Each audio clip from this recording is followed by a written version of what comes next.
Hola, buenas tardes amigos de Magic Dreams Barcelona.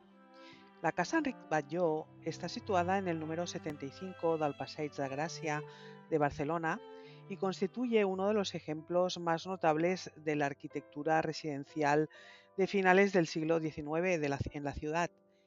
Fue proyectada por el arquitecto Josep Vilaseca y Casanovas entre los años 1891 y 1896 por encargo del industrial textil Enric Batlló, miembro de una de las familias empresariales más destacadas de la época.